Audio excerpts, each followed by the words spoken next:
everyone. I'm sorry, they seem to shut off, so we're gonna have two separate videos. So hopefully you figure that out. So we're back on. Remember, we ended with the smaller one, working some texture. So now we're back onto the larger piece. Start cutting this away. Now this one I'm going to start to work on potentially a little bit more of how I want my form to look. All of these you're going to be able to play with the form slightly, the way that you want. This one's more about how the orientation is going to go. How is this piece physically going to exist? And I'm going to ask for a number of different ones of these. So we work through a couple different maquettes. So be ready to make a few. Save your material. Once again, this is stuff that you can use. So remember, mine's like a beard hair that's been cut.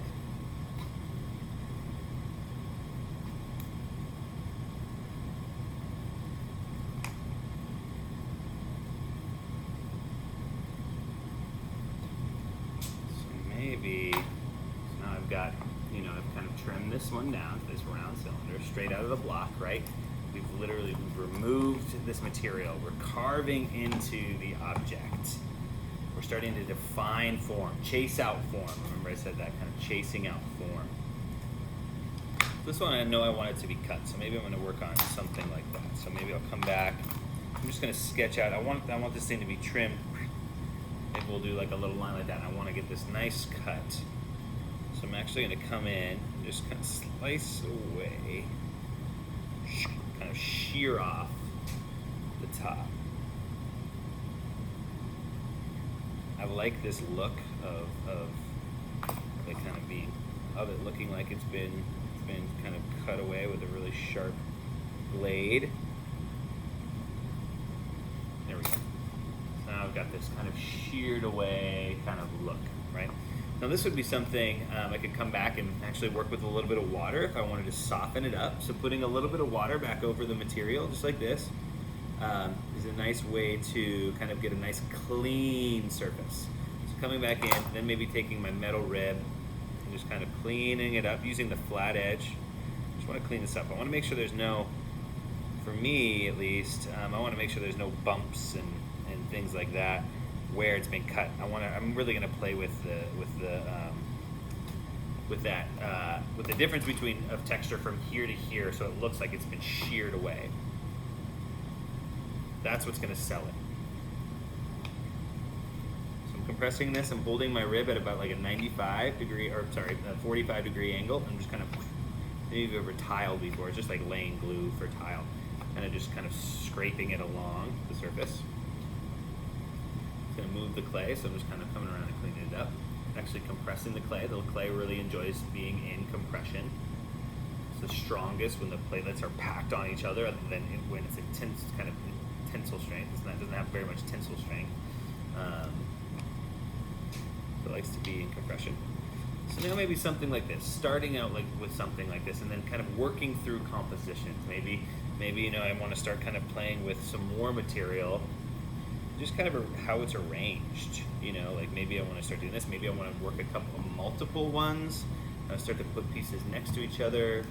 I'm thinking about how this is sitting on the table, sitting pretty flat and heavy on the table. Maybe I want it to be a little bit more light and airy, actually like hair is, but once it's microscopic, it looks massive and it looks very dense, right? So I'm going to just play with that. Let's just start kind of carving away using some tools and just starting to kind of clean it up.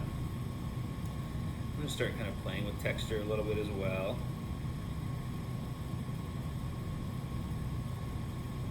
Really lightly. This is just starting to sketch.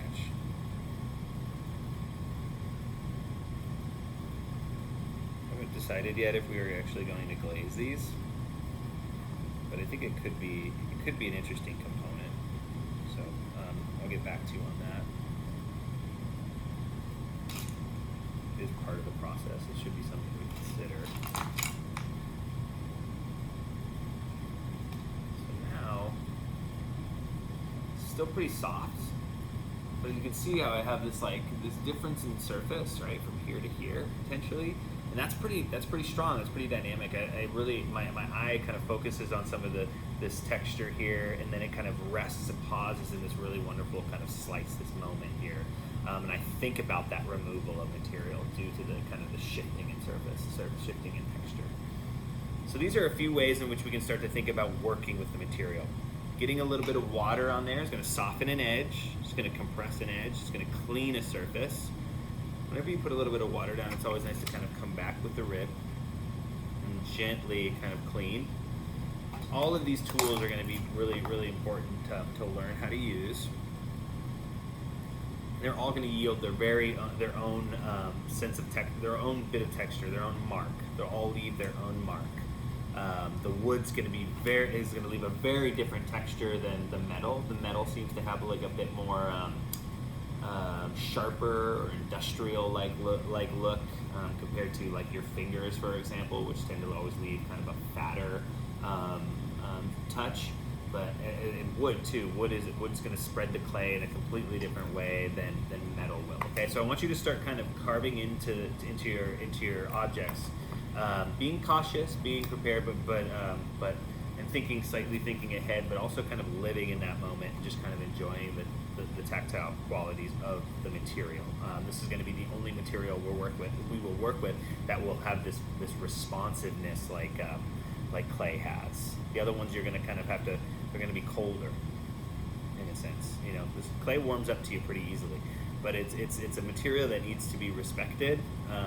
Otherwise, it will get away from you, and all of a sudden you're going to have to redo your project. What I mean by that is it'll dry out. We're going to go over a little bit of the stages of clay. I have a little PowerPoint I might just put up. I don't know if we necessarily need to work through it, but maybe we will. Not sure. So I want you all the kind of to start playing with it. If it feels like it's too wet, every time you touch it, things are smearing around. It shouldn't be smearing around or things like that. If it's doing that, then your clay's too wet. It needs to be starting to kind of hold up. It needs to be right before that leather hard stage. It still needs to be pretty plastic, but it needs to be holding up. Okay. If that's not happening, you might need to let it sit a little bit longer. So maybe grab another chunk of clay and just start kind of playing around with maybe compositions or how you might want to arrange, or maybe get back to your sketchbook. Like something like this. Like I have some cool images of like some hair follicles that are still buried kind of in, and they're actually kind of working their way back out. So maybe I want to start playing around with what that might look like. You know, maybe I put it into, now I give it this, now I actually kind of give it a landscape and more texture, right? As I start to kind of bury it in here now. It looks like it's kind of emerging or growing from something. So I want you to kind of always be searching, right? Be searching for that form, be searching with the way in which you want it to live in the world. I kind of like this idea of getting something underneath it somehow to kind of activate this bottom space. You know, or something kind of maybe growing off of it of some sorts. Okay, so I want you all to get to work. Sorry about the two videos. I don't know what happened. My iPad just kind of shut off, so I had to do it in two parts. I didn't want to redo the whole beginning, but one because I already cut it in my maquettes. So take care of these. Once you're done, want these to go back under plastic, under light plastic. You don't need to wrap them up like with 6 layers of plastic. One thing of plastic, we want them to continue drying. If yours are too wet, you need to leave them undried. You need to, or uncovered, and you need to kind of tend them a little bit more. Okay. All right. Thanks.